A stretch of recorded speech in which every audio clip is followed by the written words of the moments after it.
Un petit retour ici sur la construction en particulier du diagramme de quartile. Pour bien suivre, tu dois prendre la page 12 dans ton document jaune. C'est le petit exemple qui se trouve dans le bas de la page. Donc, première des choses, quand on veut faire un diagramme de quartile, il faut se rappeler que le terme nous donne un petit peu la stratégie, là, c'est qu'on veut séparer la distribution en 4 parties égales. Il faut d'abord que les données soient placées en ordre croissant. Fait que dans l'exemple qu'on a ici, c'est déjà le cas, donc on n'aura pas besoin de tout réécrire. Maintenant, si je veux séparer les données en 4 paquets égaux, la première étape, ça va être de commencer par faire 2 paquets égaux en trouvant la médiane. Fait que ce qu'on fait, c'est que d'abord, on regarde combien on a de données, on regarde si on a un nombre pair ou impair. Donc, si j'en ai 2, 4, 6, 8, 10, 12, j'en ai 13, c'est un nombre impair. On se rappelle que quand on a un nombre impair, je fais un petit schéma là, pour faire un petit exemple visuel. Exemple, quand on a 3, on se rappelle que si c'est un nombre impair, la médiane, en fait, va vraiment être une des données de la distribution, va être la donnée centrale. Donc, on avait dit 13.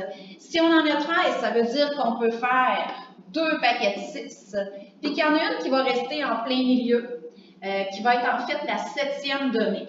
Donc, 1, 2, 3, 4, 5, 6, 7e donnée. Donc, ça veut dire que pour mon diagramme de quartile, tout à l'heure, la donnée 55, en fait, va correspondre à Q2. Ensuite, on s'aperçoit qu'en ayant fait tout ça, on a séparé justement la distribution en 2 paquets égaux. On a 2 paquets de 6. Dans ce cas-ci, on a une situation avec un nombre pair de données. Là, on va traiter les choses différemment parce que quand on a un nombre pair, la médiane, en réalité, ne sera pas une donnée de la distribution, mais va se trouver en fait à être entre les deux. Donc, si on prend le premier paquet de 6 qu'on a à gauche, avec ça, on peut trouver ce qu'on appelle Q1. Donc, Q1, en fait, va correspondre à la donnée centrale entre le 25 et le 28. Pour savoir c'est quoi, on fait la moyenne des deux, donc 25 plus 28. On fait le total, on divise par 2. Ça donne 26,5. Donc, ça veut dire que Q1 va correspondre à 26,5. Puis, on fait exactement la même chose pour trouver Q3. C'est juste qu'on va aller le faire dans la section droite qu'on avait trouvée tout à l'heure. Q3 va être le centre entre 85 et 86. Donc, Q3 va correspondre à 85,5 ici. Une fois qu'on a trouvé Q1, Q2, Q3, il faut aussi se rappeler que pour construire le diagramme de quartile, il faut aussi tenir compte qu'il y aura un minimum et un maximum. En fait, le minimum, évidemment, ça va être le 23 qui est ici à gauche, et le maximum, 90. Alors là, on a tout ce qu'il faut pour construire notre diagramme. On a toutes les informations nécessaires. Avant de commencer, il faut graduer l'axe.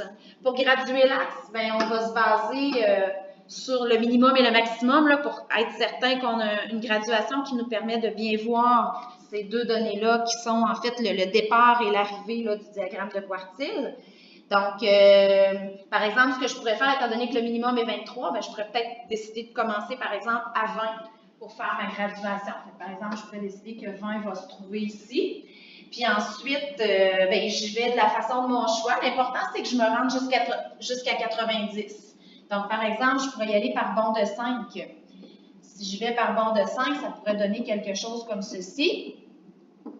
Puis, j'ai l'espace nécessaire pour me rendre jusqu'à mon maximum, là, qu'on avait dit 90.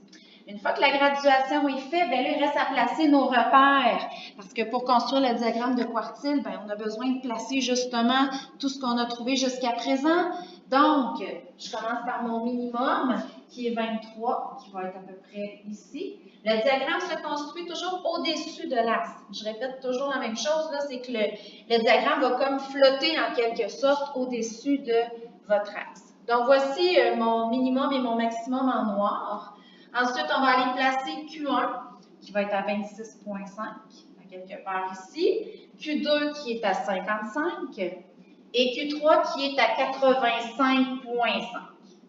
Et une fois que tout ça, c'est fait, idéalement, on fait ça à la règle, puis on essaie de faire des beaux traits qui ont tous la même mesure.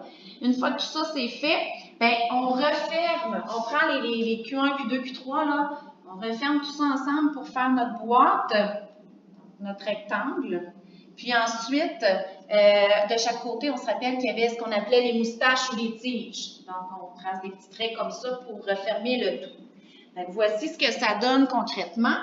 Puis, juste une petite parenthèse côté interprétation, il faut se rappeler qu'un diagramme de quartile, si jamais vous avez des questions après qui suivent, puis que vous avez à interpréter des choses, il faut se rappeler qu'en fait, au départ, on a séparé la distribution en 4 paquets égaux. Donc, il faut se rappeler que ça veut dire que concrètement, il y a 25% des données qui se trouvent dans la première moustache, il y a 25% des données qui se trouvent dans la première section de la boîte, et ainsi de suite.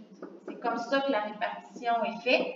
Puis, ce que ça veut dire aussi, ben, tu sais, si vous regardez la boîte par rapport aux moustaches, ici, on voit que la boîte est beaucoup plus imposante que les moustaches, mais ça ne veut pas dire nécessairement qu'il y a plus de monde ou de données dans la boîte. Hein. On se rappelle que dans le fond, le fait qu'une moustache soit plus longue ou plus courte ou vice-versa, ce que ça veut dire, c'est tout simplement que les données sont plus éparpillées ou moins éparpillées. Mais ça n'a rien à voir avec le nombre de données qui se trouvent dans chaque composante là, du diagramme.